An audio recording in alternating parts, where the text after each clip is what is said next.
magazine, it wasn't about, this magazine is $50 a year or $200 a year, and here's how many editions you get, and here's how many pages are in the magazine.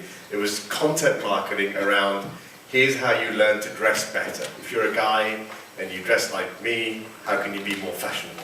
And that's where it's selling the value of the magazine rather than the magazine itself, which I thought was interesting as well. But I don't want you to think it's all about publishing. Later we'll see actually a demo of the tool that Condé Nast uses to publish their magazines on Adobe. But it applies in all different industries as well. So Argos is a large retailer and catalogue company in the UK. So again, for them it's about delivering relevant emails to increase not just conversion but repeat purchases. So this is people that they know about, and the results they get is something like 1,500 to 7,000% in terms of ROI, the cost of what they're doing by doing targeting in retail. Retail is the easiest place to see ROI on personalization because of the money purchase.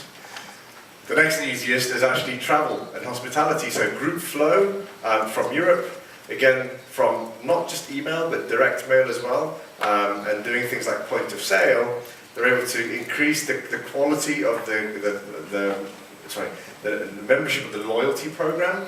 So you can basically see they increased the amount of spend from members is 30% higher than non-members, because with members they can do more targeted content. Suntrust is a financial services example, where for them the opportunity is to create deeper relationships to get greater share of wallet. So they have many customers, but their customers also have other financial services customers.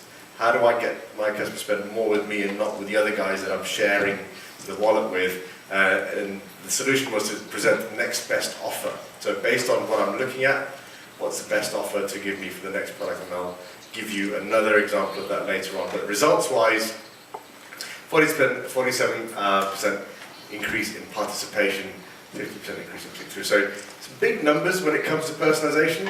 And when it comes to putting it in place, there's a lot you can do. I think Condé Nast is very advanced. Argos is quite advanced.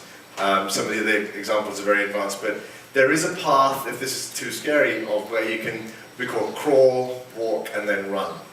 So if you're already doing this, you may be halfway here, and the first part may not be as interesting, but we think there's a very, a simple way to get on the journey to not do anything and say it's too scary, I'm not fit enough to run. We can crawl, walk, and run. Quick wins. And the good thing about crawling being with quick wins is when you do that first little step into personalization, you will get results. You will get essentially ROI and revenue, and whatever KPIs you have will increase. So you get the quick wins, and that feeds you and fuels you to increase into an experience platform that can then drive into greater investment in multi-channel, cross-channel marketing. Okay. What are those 3 different steps? First is simple visitor segmentation, like Adobe did with that student visitor. Based on the fact that he's a returning visitor, that he looked at student content, basic visitor level segmentation. First step, change the first page experience.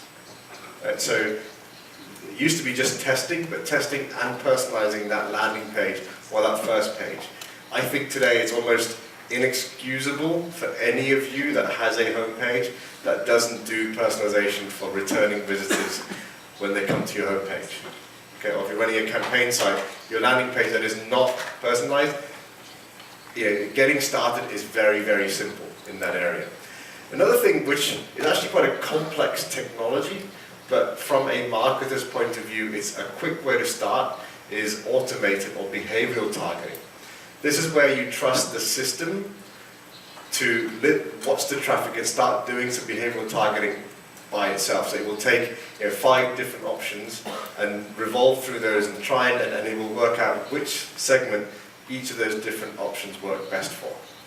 Works best for high volume traffic, so high volume and low number of product sites. So if you're a financial service, if you're a bank, credit card company, telco, these kind of things, it's a quick way to get started with what we call one-to-one targeting. You turn it on, and it starts improving performance straight away. A quick idea of when you think you need this is, if you have a carousel on your website, how do you say carousel, Jim, in Korean? Like carousel. We have a carousel, and basically carousel means you don't know which thing to serve to a user. If you have a carousel, it means there's multiple options for different types of users. And you can turn this on to make that carousel have less things for each different type of segment, and it will give you results. The next thing really is to make it easy to have ongoing personalization. So quick win is doing those campaigns. This is to change the platform that your site is running on. So anytime you want to target, the marketer is in control of doing that. Along with that, in terms of experience going beyond your site, is through things like email, mobile app push, SNS platform communication, to have the ability to communicate through all of those based on the data. The next piece of this as well is also to accelerate the content production workflow. So Mark will talk about this later on. When you have a non-personalized site, you need to make one version, one image, one homepage. When you have 5 segments, you now need 5 homepages or 5 images. And if you have 5 segments by 3 different device types, you now have 15. And the amount of content you need to create goes higher and higher and higher. And you need to start fixing that content production workflows. I've worked with many companies that do testing and targeting on their site, and the biggest bottleneck is I'm waiting for the new creative for my campaign. And speeding up and making that workflow more efficient is the next step. And advance is when you start getting out of the digital world. You get your, what we call 360-degree view of your customer. You get offline data, CRM data, point of sale data if you're a retailer. Get that all to get a full view of the customer across channels. Then you start doing cross-touch personalization, leading to what we call real-time personalization, where you've already pre-planned when somebody takes an action, it changes them from being in one segment to being in another segment. If somebody looked at the student page on Adobe, they now become in the student segment. You can pre-plan that when somebody changes segment, automatically what message or what communication to send to them. That makes performance in terms of results better, but it also makes the customer experience feel really good, because as I'm doing things, it feels like the brand is communicating with me in real time.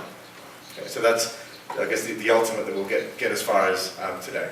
So let's start with the baby that's crawling, and for an example of the baby, I'm going to use Baby Center.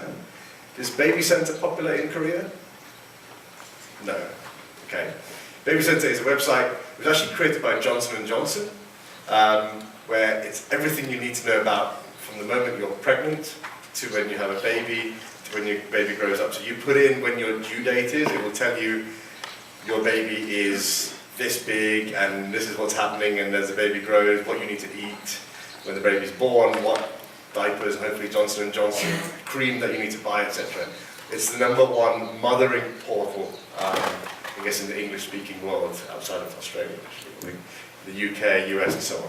But one of the things that people use Baby Center for is they search for baby names. So the baby's coming, I don't know what to call the baby, they search for baby names, but they found that when people went to the site, they had 30% less chance of converting. They looked at it, actually the page has nothing to do with baby names. So that, this is the crawl part. Landing page, you know what they're coming for, but you're not addressing that need.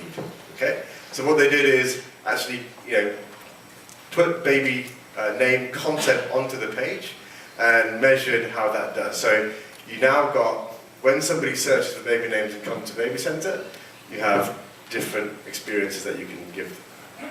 Okay? So this is a combination of testing as well as targeting. Okay? What they found is, and by the way, always keep, this is tip #1, when you're doing personalization, always keep at the same time a test. Every personalization exercise must be a test of personalized at the same time as before personalization, non-personalized. So that when you go and tell your boss that personalization works, he doesn't say, that's because it's winter, or now it's summer, that's why the conversion rate's up.